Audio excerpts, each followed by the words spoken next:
শবে বরাতে কি কি আমল করতে হয়, রোজা কয়টি, নামাজ কয় রাকাত, বিস্তারিত বুঝিয়ে বললে ভালো হতো।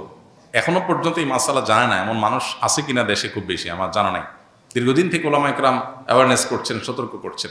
দেখুন, লাইলাতুন নিসফে মিন শাবান, মধ্য শাবানের রাত, এর ফজিলত সাব্যস্ত আছে। আল্লাহ তাআলা এ রাতে মুশরিক হিংসুক ছাড়া বাকি মানুষদেরকে মাফ করে দেন।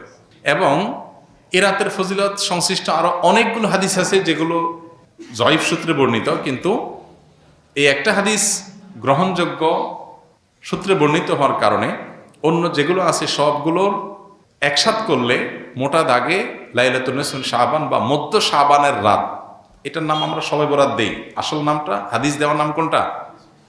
লাইলাতুন নিসফে মিন শাবান, মধ্য শাবানের রাত। শবে বরাত এটা আসল নাম না। তো এই মধ্য শাবানের রাতের ফজিলত সাব্যস্ত হয়, কিন্তু এইটাকে আমরা যেইভাবে যারা পালন করি তারা যেভাবে ঘটা করে করি, যেমন সারা রাত জেগে ইবাদত করা আল্লাহর ক্ষমা লাভের জন্য বা মাগফিরাত লাভের জন্য, যাতে মাগফিরাত হয়, গুনাহে ক্ষমা হয়, সেটা আপনি চেষ্টা করছেন। এটা আপনার ব্যক্তিগত অ্যাপ্রোচ থেকে আপনি করলেন। এই দিনের রোজা আপনি আইয়াম বীজের রোজার অংশ হিসেবে রাখলেন, শাবান মাসে বিশেষ রোজা রাখতেন রাসূলুল্লাহ সাল্লাল্লাহু আলাইহি ওয়াসাল্লাম, সেই হিসেবে রাখলেন, খুবই প্রশংসনীয়। কিন্তু আলাদা করে শবে বরাতকে কেন্দ্র করে এই দিনের রোজা রাখার বিশেষ কোনো নির্দেশনা বিশুদ্ধ হাদিস দ্বারা সাব্যস্ত নয়। এর বাইরে এ রাতকে শবে বরাত ভাগ্যের রাত মনে করা।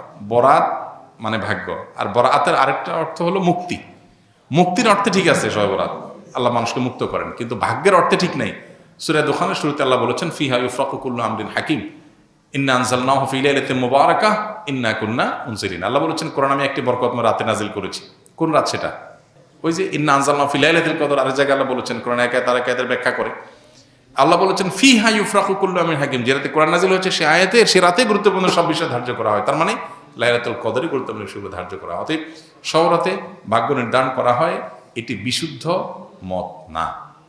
তবে এ রাতের বিশেষ কোন নামাজ, বিশেষ নামাজের সংখ্যা, বিশেষ সূরা, এরকম কোনো কিছু সাব্যস্ত না। এরকম কিছু সাব্যস্ত আছে মনে করলে বরং বিদআত হবে, যে এত রাকাত পড়তে হবে, এই সূরা দিয়ে পড়তে হবে। আল্লাহর মাগফিরাত লাভের জন্য আপনি যদি চেষ্টা করেন সেটা প্রশংসনীয়, সেটা ভিন্ন বিষয়। প্রত্যেক রাতেই তো আপনি আল্লাহর মাগফিরাতের জন্য চেষ্টা করা কর্তব্য বা করা উচিত। আল্লাহ তাআলা প্রতি রাতেই ভোর রাতে মানুষকে ডেকে ডেকে ক্ষমা আহ্বান করেন। এই জন্য শবে বরাতকে ঘিরে রাতের বিশেষ নামাজ, বিশেষ পদ্ধতির নামাজ নাই।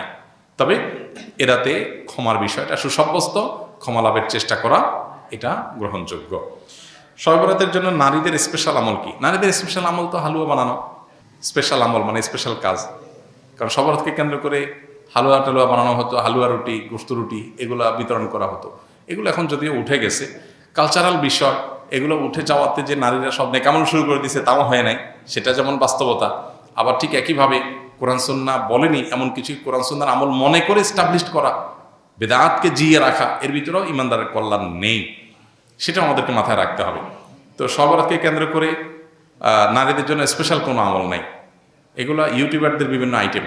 প্রশ্ন ইউটিউবাররাই ধরাইছে কিনা কি জানে, যে থাম্বনেল দিবে শবে বরাত বলে মা বোনরা এই আমল ছাড়বেন না, হ্যাঁ, এরকম একটা ডাহা মিথ্যা কথা লিখে থাম্বনেল দিয়ে দিবেন, মহিলারা সব ক্লিক করবে, হিট হবে, মানুষ বেশি দেখবে, আপনি প্রশ্ন ধরাই দিলেন। তো এর মাধ্যমে আপনি একটা ভুল ধারণাকে সমাজে, সবাই তার ক্লিক করবে না, অনেকে মনে করবে আচ্ছা তাহলে স্পেশাল আমল মনে হয় আছে। আবার অনেকে বলবে যে না, এই মৌলবী এটা ভুল কথা বলে গেছে, স্পেশাল আমল তো নাই, সে তো ভিতরে দেখবে না কি আছে। তো এই জন্য ইউটিউবার ভাইরা আল্লাহকে ভয় করা উচিত। সামান্য ভিউয়ের জন্য মিথ্যা কথা, দুই নাম্বারই করা, হ্যাঁ, এবং চালাকি করা, এগুলো অনুচিত কাজ।